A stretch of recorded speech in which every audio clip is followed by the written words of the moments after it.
let's finish the movements of the center of gravity during the run.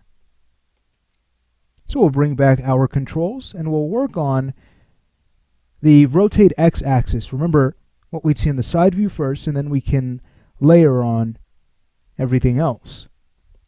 Alright, so here's how this works. When we get to our down position, which is on about frame 5, the foot actually plants, we can go a few frames after, and for follow through we can rotate the body down slightly in the x-axis.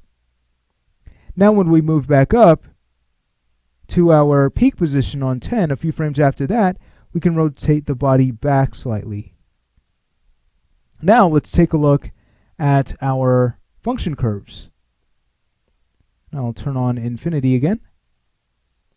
Okay, great. So we need to go ahead and transfer these values to the other down and peak positions. All right, so on frame 7, we need to transfer this over to 14. That's the mirrored frame. So let's left click on 7, middle click on 14, right click and choose key selected. Now on frame 12, we need to transfer this over to frame 5. So from frame 12, we'll middle click on 5 and choose key selected. So now it's a matter of just taking the keys on 1 and 15. Let's go ahead and start to bring these up. I'll go ahead and grab the move tool. We'll start to just translate these up, holding down shift. And now we can go ahead and grab the out tangents and drag these down to smooth out our function curve. And there we have it. All right, let's see how this looks. We will go to more of a side view. We could always use the view cube here. Back up a bit. Turn off nerve curves and hit play. Take a look. All right, so we're getting some really nice rotation now. All right, exciting. All right, so when we're ready to work on the upper torso, we just need to make sure that it follows through with this action. Okay, let's go ahead and now make sure that the character will remain balanced by animating in the translate x-axis. So we'll go ahead and grab the center of gravity, and here's how this works.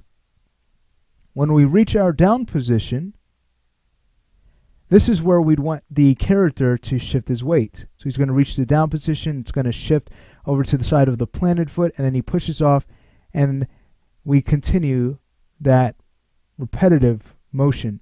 So on frame 5, let's go ahead and shift the character's weight, the translate X, and we need to transfer this, the reciprocal here, to frame 12. So we'll middle click on 12, and we'll put in a value of -5. All right, so now it's time to clean up our function curves. Let's go to our translate X, press the F key. Let's take a look. Let's make sure that we like the amount of movement we see. I'll play the animation. And right now you can see that the character is moving way too much in the x-axis. So we could either just go in and start to decrease the values by dragging our keys down, but I'll show you another way we can do this. Let's go ahead and select the keys on 5 and 12, and we can go ahead and work with a simple expression to decrease the amount of movement we see here. So let's go ahead and work with half the amount. We'll go to our value field, and we'll put in times equals 0.5. When we hit enter, you can see that the animation has been decreased to half of what we currently had. All right, so let's go ahead and play this back. That's much better. All right, so now it's just a matter of cleaning up our function curves. Let's go ahead and grab the keys on 1 and on 15, and we'll adjust our tangents. Beautiful. It also looks like we'll need to go ahead and grab those same keys and just shift them down. Just kind of smooth things out a bit more. And we'll adjust our tangents to make sure that we have a smooth flowing function curve. Beautiful. Now, if you need to refresh your buffer curve, it's very simple to do. You simply go back to curves and choose buffer curve snapshot, and that will update the print. All right, great. So take a look at the x-axis. That looks lovely. Characters maintaining its balance. All right, so what I'd like to do from here is basically finish up by working on the rotate z-axis. Let's go back to our function curves and focus on that channel. All right, so we've kind of already tweaked this. Now what we need to do is adjust our timing so that when the arms get thrown forward and back, that we have a good feeling of weight in this direction. So in order to do that, we can work with weighted tangents. So with the curve selected, we can right-click and choose weighted tangents. And now let's go ahead and free our tangent weight. In order to do that, we need to make sure our keys are selected, right-click and choose free tangent weight. We could also access it from here, and we can lock down our tangents from here using the toolbar. Alright, so once they have been freed, we can hold down shift and grab the out tangents on each key.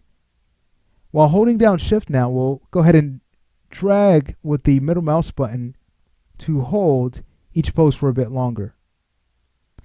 Alright, so what this is going to do when we play this back is it's going to make sure that the rotate z-axis is timed right so that as the arms get thrown forward,